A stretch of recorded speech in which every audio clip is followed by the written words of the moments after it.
कुशीनगर के सीएमओ पर लगा 5 लाख रुपए के धन उगाही करने का आरोप। नमस्कार दोस्तों, मैं हिमांशु दुबे और आप देख रहे हैं इंडिया ताजा खबर। जैसे कि मैं बता दूं कि कुशीनगर के जो मुख्य चिकित्सा अधिकारी हैं, चिकित्सा अधिकारी पर एक कोटवा में अस्पताल है और खुशी अस्पताल के नाम से हॉस्पिटल कोटवा में चलता है और ये अस्पताल लगभग 8 सालों से चल रहा है और 20 बेड के साथ ये अस्पताल चल रहा है।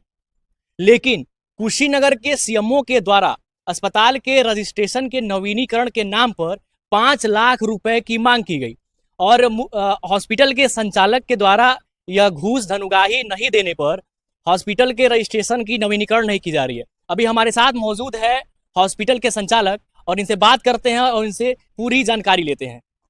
बहुत बहुत स्वागत है आपका। जी नमस्कार। आपके चैनल को आपको कम से कम आप लोग यहाँ तक आए और इस खबर को आप लोग उठाने आए, इसलिए हम समझ रहे हैं कि बहुत बड़ी कामयाबी है और जीत भी होगी। जी, जैसे अभी आप आरोप लगा रहे हैं कुशीनगर के सीएमओ पर कि 5 लाख रुपए वो आपसे हॉस्पिटल के रजिस्ट्रेशन के नवीनीकरण के नाम पे ये मांगते चले आ रहे हैं, तो ये 5 लाख रुपए क्यों मांगते हैं आपसे?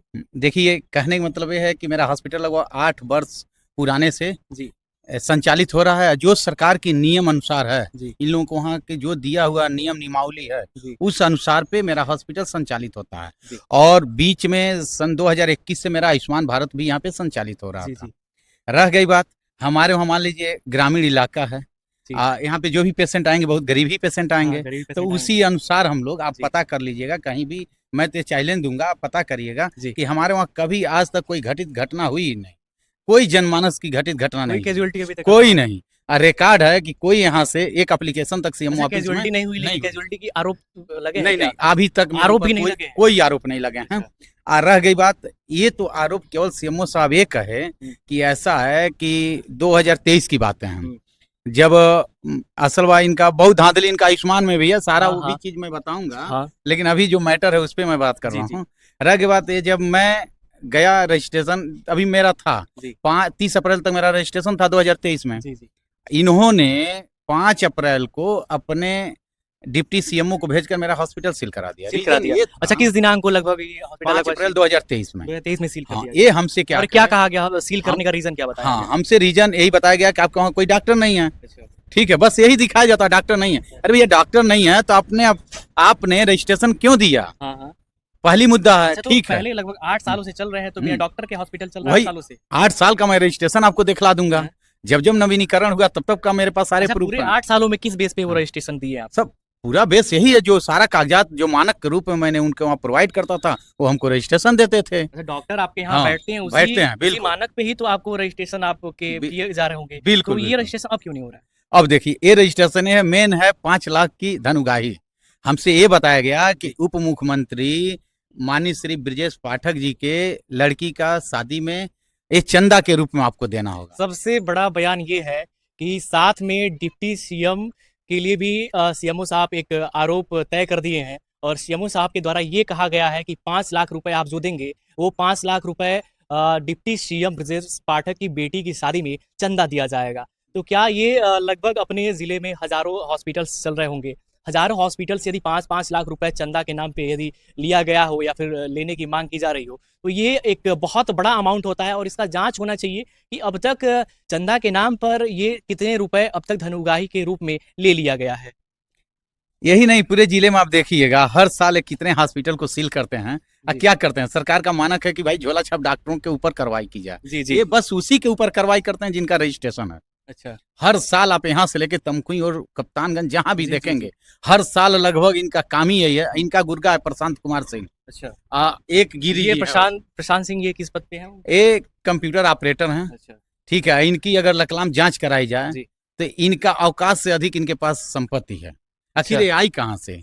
पूरे जिले का जो है कि अल्ट्रासाउंड का यही डील करते हैं, हॉस्पिटल हॉस्पिटल यही डील करते हैं। जब भी जाएंगे अपना बड़ा बड़ा फोटो खिंचवाएंगे। इतना बड़ा आरोप आप लगा रहे हैं तो कुछ तो तथ्य आपके पास होंगे। बिल्कुल है, अभी आपको मैं वीडियो दिखला दे रहा हूँ, मैं आपको ऑडियो दिखला दे रहा हूँ। एक बार नहीं, कई बार का शिकार तो हम भी हो चुके हैं ना।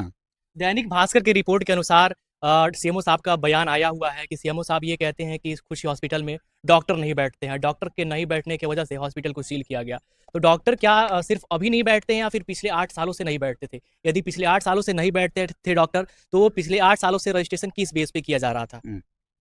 ये कह रहे हैं कि डॉक्टर नहीं बैठते थे। हम यहाँ पे, यहाँ आप अगल बगल दुकानदारों से पूछिए, मरीजों से पूछिए, और मेरे पास जो लिस्ट है वो तो है ही है, कौन डॉक्टर कब आता है, कहाँ बैठता है। सबसे बड़ी चीज है कि आप हमारे बोर्ड पे आप देख सकते हैं कि कितने डॉक्टर, ठीक है, जिनका नाम लिखा हुआ है, नवाज आलम, ए राय, रजत साहा, कोलंबस वर्मा, रोशनी, पूनम, माने जितने स्टाफ हैं सारे लोगों का नियम के अनुसार आप बोर्ड पे देख सकते हैं। रजिस्ट्रेशन आपका नंबर भी है, सब कुछ लिखा हुआ सारा कुछ आप पाएंगे। मैनुअली जो लोग वो मैंने तय करते हैं उसी के अनुसार हम लोग को चलना होता है, ये चीज नहीं। लेकिन रही बात 5 लाख रुपए की, आखिर हम 5 लाख देंगे कहाँ से?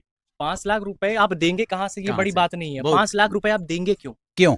हाँ, क्यों देंगे, कहाँ से देंगे? हाँ। हम तो यहाँ कोई गलत काम करते नहीं है कि गलत अच्छा, काम आप ये करके नहीं जेब भरेंगे। पूछे कि डिप्टी सीएम के जो बेटी है उनकी शादी के लिए 5 लाख रुपए चंदा मतलब क्यों दिया जाए? अब किसी की बेटी की शादी है तो उसमें चंदा, जैसे गरीब व्यक्ति होता है तो उसके लिए लोग सहयोग कर देते हैं। डिप्टी सीएम है, स्वास्थ्य मंत्री है, उनके पास पैसे की कमी नहीं है, उनकी पर्सनल सैलरी भी आती है। वो अपनी बेटी की शादी क्या चंदा के नाम पे करेंगे या फिर अपने अनुसार से करेंगे? नहीं, एक कहे तो हम कहे चलिए हम भी चल रहे हैं वहीं पे, अच्छा। थोड़ा हमको भी मान लीजिए माननीय साहब से थोड़ा मुलाकात हो जाएगी, हमें भी जान लेंगे। आप भी मान चाहते ली- थे कि स्वास्थ्य मंत्री से आपकी मुलाकात हो जाए। बिल्कुल बिल्कुल, जी। ये हमारा भारतीय जनता पार्टी का हम लोग भी एक कार्यकर्ता हैं, जी। ये नहीं ना है। जी। हम लोग भी कहे कि हम अपने बड़े अधिकारी से कम अपने नेतागण से मिल लेंगे। हाँ। अब इससे बड़ी खुशी क्या होगी?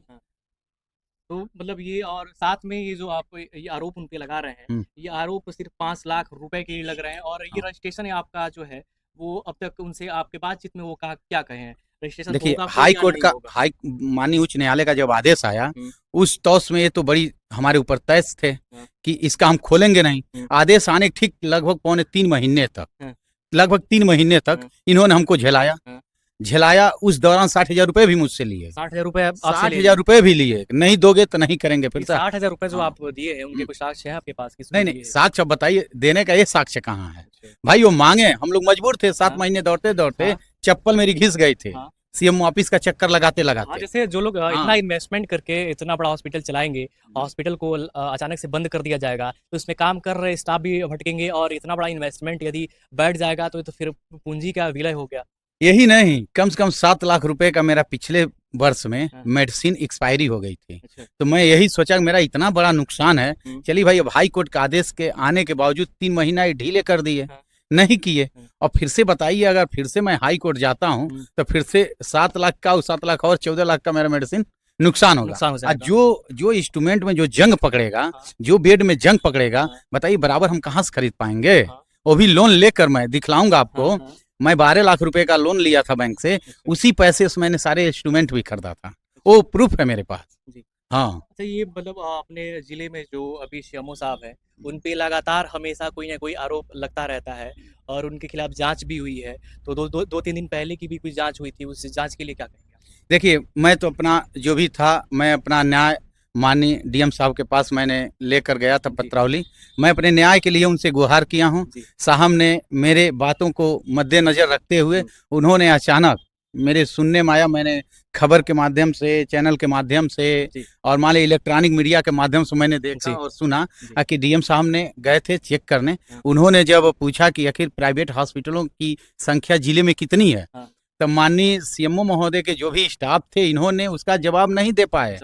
उनके पास जवाब क्या है, कितने चलते हैं, कितने सील होते हैं, कितने क्या है? उनको तो केवल पैसा चाहिए सारे हॉस्पिटलों से ना, उनको पैसे के भूखे हैं, इस चीज की भूखे नहीं है कि हाँ कहाँ पे क्या हो रहा है, क्या नहीं हो रहा। कोरोना काल में हम लोग इतना लड़े, उतना कोई गवर्नमेंटेड मैंने हॉस्पिटल नहीं, डॉक्टर नहीं लड़ रहा था जितना इधर के झोला छाप प्राइवेट हॉस्पिटल जितने लोग लड़े। हम लोग कितने लड़े कोरोना काल में, अपनी पूरी जिंदगी की अपनी सारी इतनी भूल के हम लोग कोरोना काल में लड़े हैं, इतनी मेहनत हम लोग किए हैं।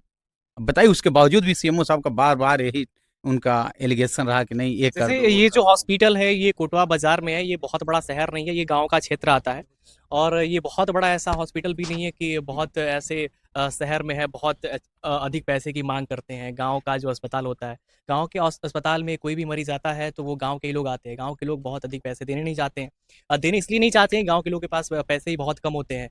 तो एक ऐसे अस्पताल से घूस के नाम पे, धन उगाही के नाम पे 5 लाख रुपए की मांग करना, और एक इतने बड़े अधिकारी के द्वारा, ये अधिकारी पूरे ज़िले में स्वास्थ्य विभाग का एक मुखिया होता है, और इस मुखिया के द्वारा पूरे ज़िले के स्वास्थ्य व्यवस्था को देखा जाता है। लेकिन एक अधिकारी के द्वारा और इतने सम्मानित व्यक्ति के द्वारा 5 लाख रुपए की मांग करना, ये कहाँ तक उचित है?